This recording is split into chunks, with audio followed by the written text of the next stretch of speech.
Happy Thanksgiving. My name is Julie Voudrie with Baking with Julie. I'm here in my home kitchen and I am on a mission to stop you from having bad gravy this Thanksgiving. Now I know some folks out there know how to make a really good gravy. That is awesome. But I have met some of you who do not. And every year you end up with one of these little jars that says gravy on it, but this is not gravy. Or maybe you use one of those little packets that's a powder that you mix with something and call that gravy. Well folks, you don't have to put up with that anymore. This little public service announcement of mine is going to guarantee that you and your loved ones have an amazing, delicious gravy this year, and it's a lot easier to make than you think. Let's get started. The first thing to know about making a good gravy is this little phrase that my mama taught me. She was a computer programmer, and she taught me G-I-G-O, garbage in, garbage out. If you don't start with a really good stock or broth for your gravy, you're not going to have a great gravy. And I'm going to show you what I've got for mine here. Earlier today I roasted some chickens, and this was the juice that I got off, or the broth I got off of my chickens. I had some vegetables in there as well, and it made this wonderful broth.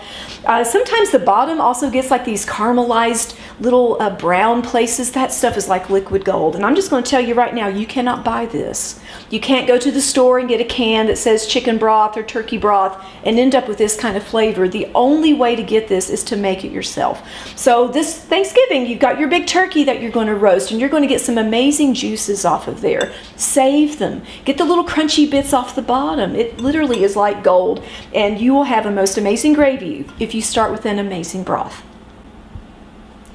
The second thing to know about making a good gravy is how you're going to thicken it. And I always use a roux to thicken mine. This way I never get lumps in my gravy. I never do. And a roux is basically where you have equal amounts of fat and flour that you cook together to add to your liquid. Now this little formula is all you need to know on how to make a good roux, and that is 1/4 cup each of flour and fat mixed together will thicken 2 cups of liquid. And that's what we're going to do next, is we're going to make a roux. So here I have my 1/4 cup of butter, and I always use unsalted butter, so you know. And I got my skillet a little warm. I'm going to add in my 1/4 cup of flour. We're just going to mix that together. Very simple to do, as you can see. And you want that butter to get all nice and melted and work in that flour.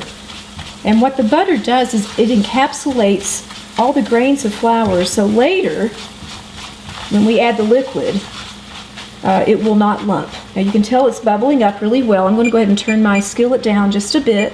And we have to let this roux cook a little bit. If you don't cook your roux, you're going to have a pasty taste to your gravy.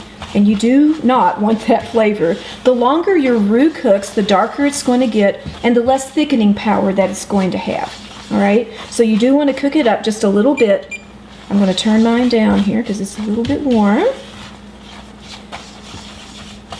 And some Cajun cooking uses a really dark roux, and it lets it get really, really dark, okay?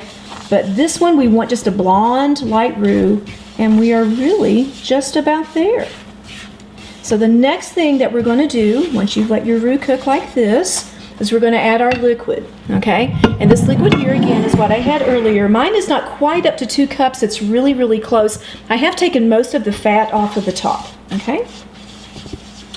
So now I'm going to add my liquid to my roux. And if at first it looks weird to you, don't worry about it. Don't worry at all. Just keep stirring. You know, like in the Dory Finding Nemo, just keep swimming, just keep swimming. Yeah, just keep stirring. And once you know that this gravy, when it boils and simmers, you're going to know that it has reached its full thickening power. So it might take it just a moment to reach that stage. I just have to get it to where it's going to actually simmer.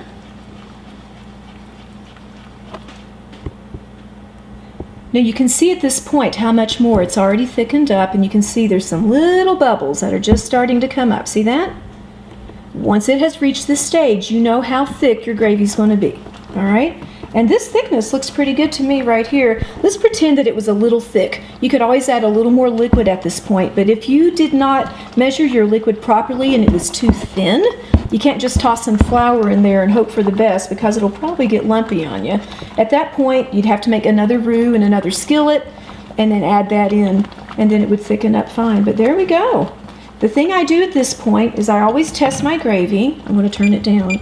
And I like to test for salt and for pepper as well. And the salt is fine on this one because my stock that it came from my chicken already had a salt in it. So I don't think I need to add salt to this one, but that's just something you'll have to taste for. And I always like a really good stiff shot of pepper in my gravy. So there you have it, a delicious, easy to make gravy that is so delicious. You can see it has a really nice consistency. I'm going to have a little taste of it here myself. That is so good. I love a good gravy, especially over mashed potatoes and turkey and dressing. It's going to be great, and it's going to be great for you because now you know the secret to making a delicious gravy, and you don't have to settle for this jar ever again. Well, this is Julie Voudrie from Baking with Julie. I hope you and your family have an awesome Thanksgiving this year.